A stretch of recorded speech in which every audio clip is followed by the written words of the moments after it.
retour dans l'Africa Newsroom, Anne-Marie Kofi Kwadiobla, docteur en droit, Louis Kemayou, journaliste, Jean-Marie Bitomo, éditorialiste, sont toujours avec nous. Tout de suite, le grand temps.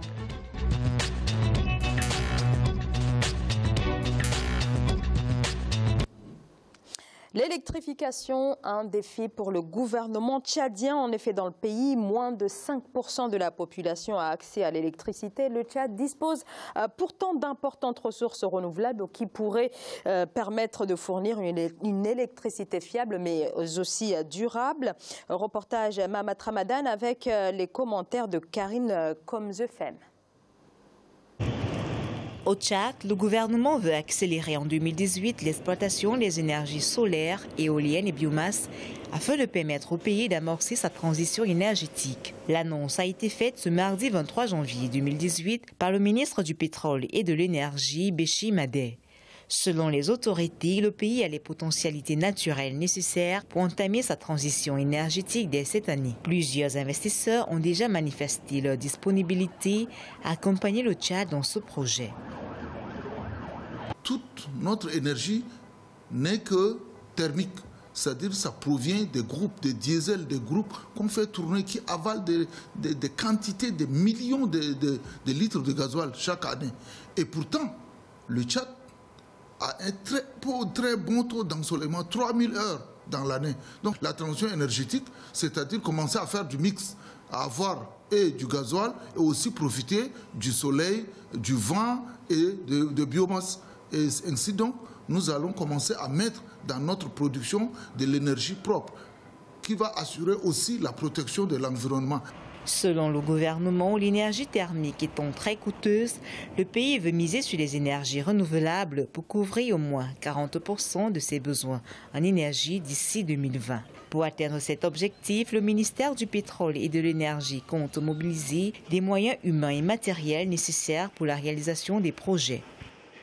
La redynamisation, ça suppose aussi changer de façon de travailler. Changer de façon de travailler, ce n'est pas simplement en interne, mais aussi avec les expatriés, avec ceux qui apportent des projets, les investisseurs qui arrivent. Donc il faut les traiter avec considération. Chaque cadre, chaque agent doit se considérer comme un commercial de son État pour pouvoir attirer les investisseurs.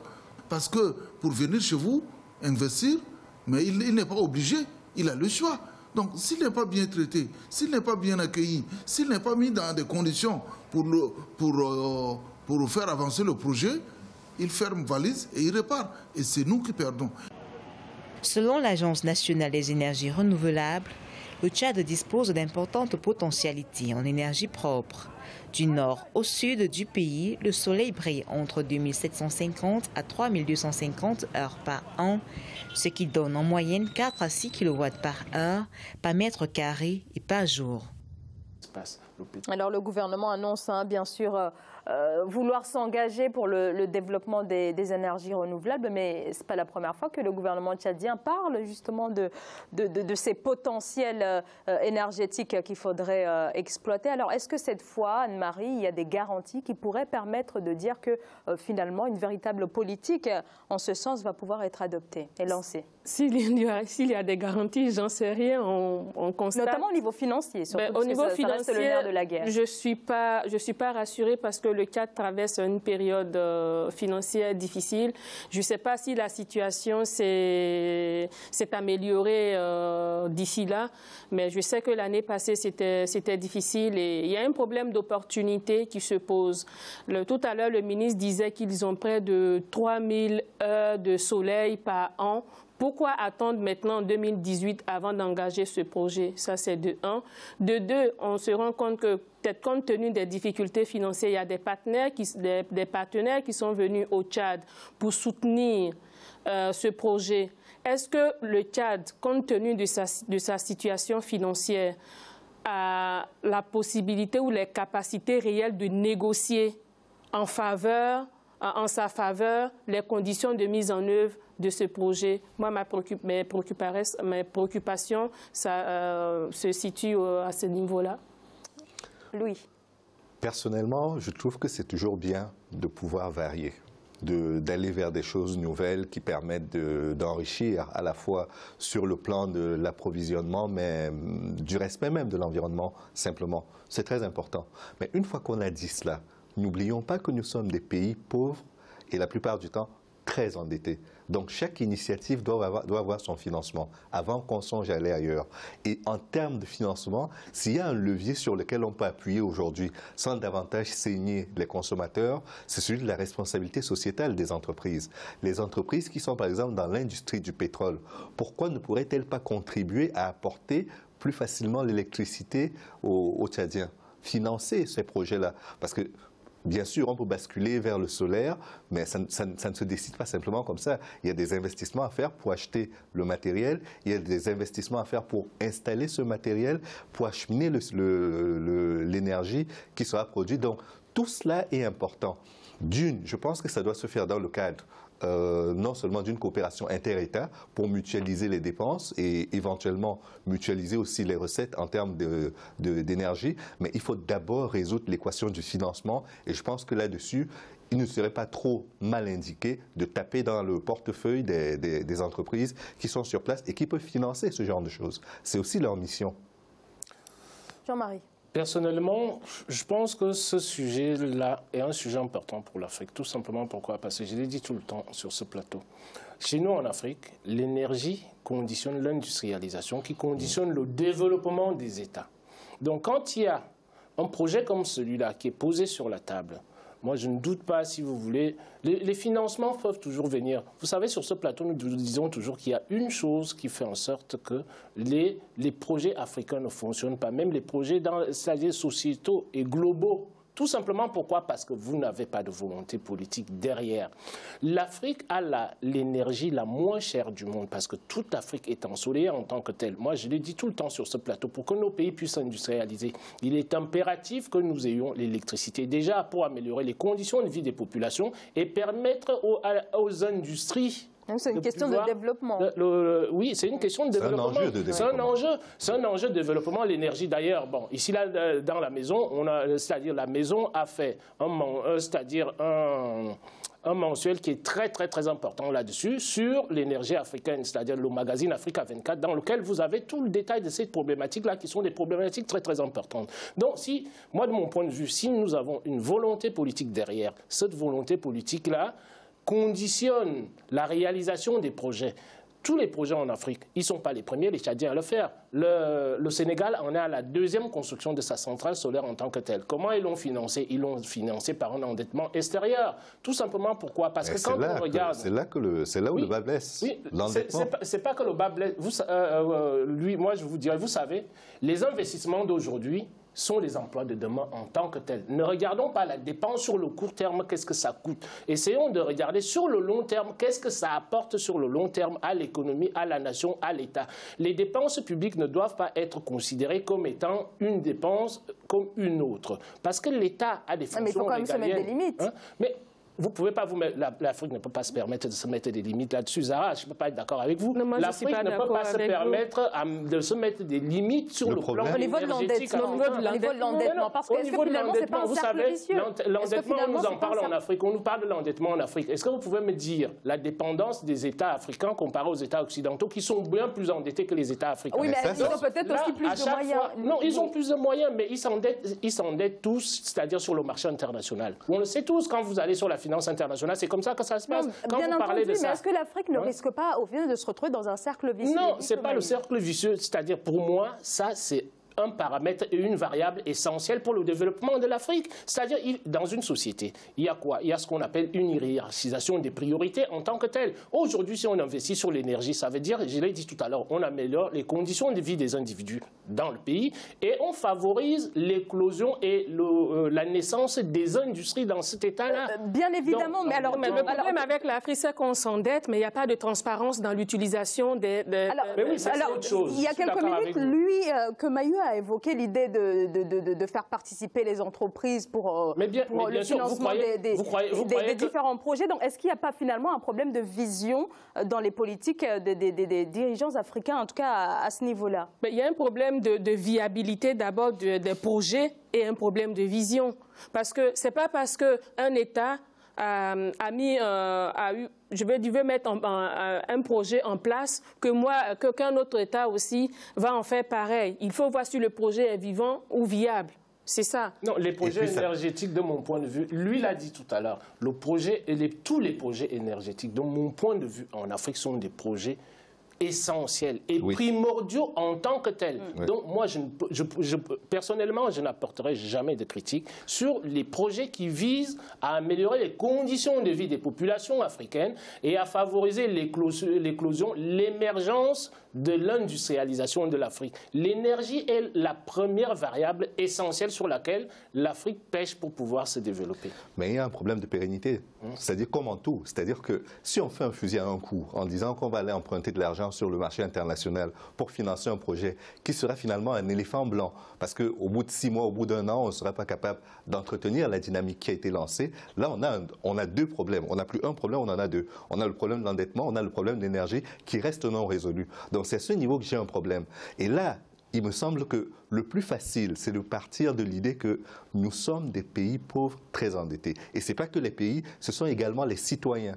Si vous faites un projet d'énergie sur lequel les citoyens ne peuvent pas payer, parce que la plupart du temps, ce sont des partenariats public-privé. Et quand on dit public-privé, ça veut dire que l'État fait en quelque sorte une sorte de concession sur laquelle il repaye celui qui a investi et cela lui permet donc de fournir le service. Je suis d'accord avec vous. Mais prenons juste un exemple, parce qu'on faisait la comparaison tout à l'heure entre les pays occidentaux et les pays africains. Dans ces secteurs stratégiques-là, qui sont vraiment stratégiques parce qu'il y va de l'intérêt de l'État, on ne privatise pas.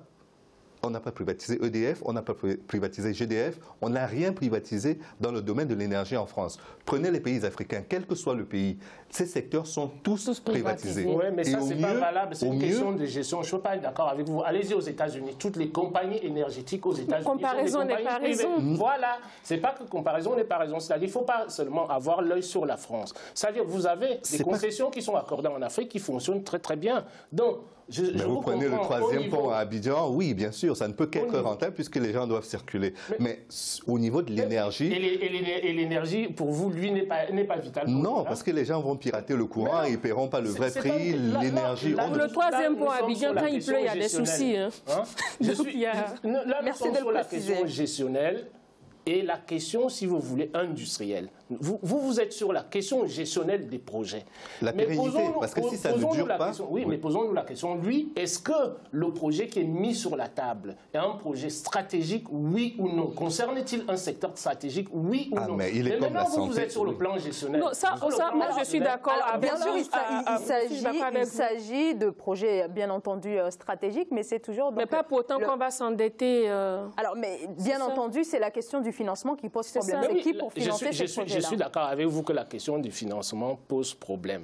Mais ces problèmes-là peuvent toujours être résolus quand on est dans un pôle stratégique comme l'énergie pour l'Afrique. Vous pouvez me dire, moi, de mon point de vue, je trouve que c'est tellement vital, c'est tellement essentiel. Nous sommes tout le temps en train de souhaiter le développement de l'Afrique. Comment voulez-vous que nous nous développons? Si, c'est-à-dire, on n'a pas l'électricité.